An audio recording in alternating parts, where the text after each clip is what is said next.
دوستوں اور ساتھیوں، یہ ڈاکٹر صاحب جو نا ظاہر ہے یہ مجھے سونے نہیں دیں گے. کبھی انگوٹھا دکھاتے ہیں، کبھی پھول بیچتے ہیں. جناب کیا کروں، آپ لوگوں کو میں یہ بتا دوں، کیونکہ بہت سارے لوگوں کو ذہن میں ہوگا کہ میں کتنا بڑا تھا. میں جناب 15 سال کی عمر کا تھا، لیکن چونکہ میرا جسہ اور میری صحت ٹھیک تھی، بڑا لگتا تھا. جناب یہ جب بات بٹ صاحب نے کی، میرے لیے یہ تلاطم تھا میری سوچوں میں. ایک مطلب اس پہ انہوں نے پھر بات شروع کر دی.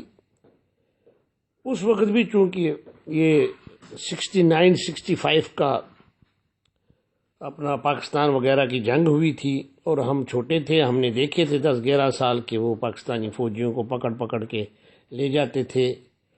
اور بٹ صاحب نے پھر اپنی کہانی بتائی کہ 66 میں جب انہوں نے واپس آ کے یہاں بولنا شروع کر دیا کہ کشمیریوں نے غداری کی، انہوں نے پکڑوایا، اس کی بنیاد پہ پھر یہاں پہ پھر معاذرہ شماری کا لٹریچر دیا.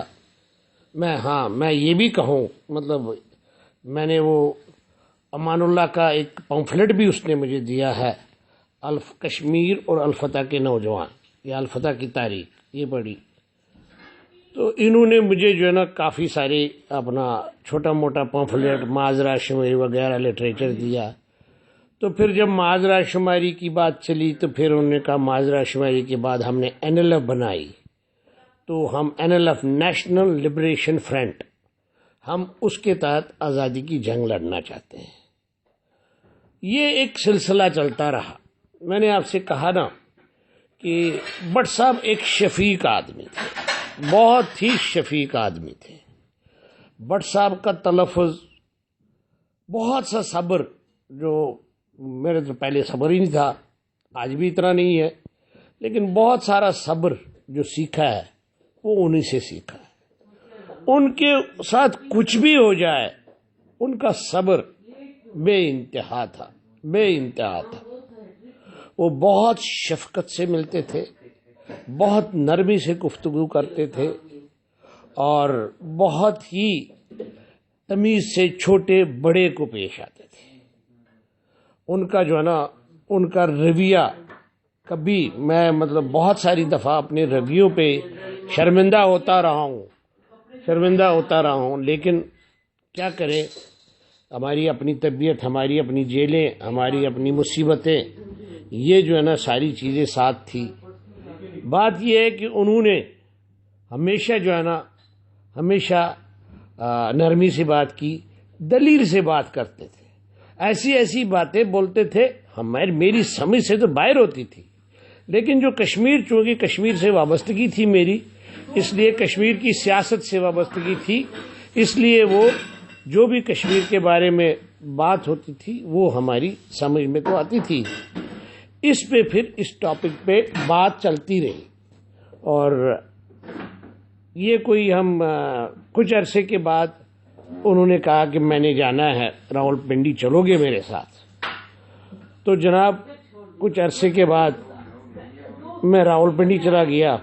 راولپنڈی وہاں پہ مجھے پتہ نہیں کیا تھا، لیکن وہاں پہ ایک شخصیت گاڑی میں آئی، اور اس گاڑی میں کچھ خواتین بھی تھی اور بچے بھی تھے. اور بٹ صاحب نے ان کو انہوں نے ایک ٹوکری لائی تھی جس میں ندرو تھے اور ساگ تھا، یہ اٹھا کے پکڑا دی. تو جب ریل کار میں جب ہم آئے تو یہ ٹوکری وغیرہ میرے پاس ہی تھی اوپر. تو جب ہم وہاں پہ پہنچے تو انہوں نے دیے، تو وہ چلے گئے. تو ہم پتہ نہیں ٹیکسی میں چلے گئے، چھوٹی ٹیکسیاں ہوتی تھی وہ کالی پیلی، راولپنڈی میں ریلوے اسٹیشن پہ ریل کار ہوتی تھی پشاور سے. تو جناب ہم جو ہے نا وہاں سے کار میں چلے گئے. تو میں نے راستے میں پوچھا کہ بٹ صاحب ہم کیوں نہیں اس گاڑی میں گئے؟ کہتے اس میں جگہ نہیں تھی. تو میں نے کہا اچھا آپ نے وہ سبزی ان کو کیوں دی؟ بس مجھے مطلب اشتیاق تھا یہ پوچھنے کا، سوال میں بہت پوچھتا تھا.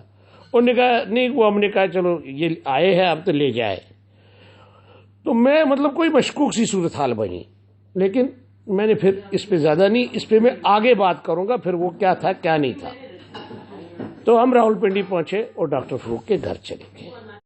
دوستو اور ساتھیوں، یہ ڈاکٹر صاحب جو نا ظاہر ہے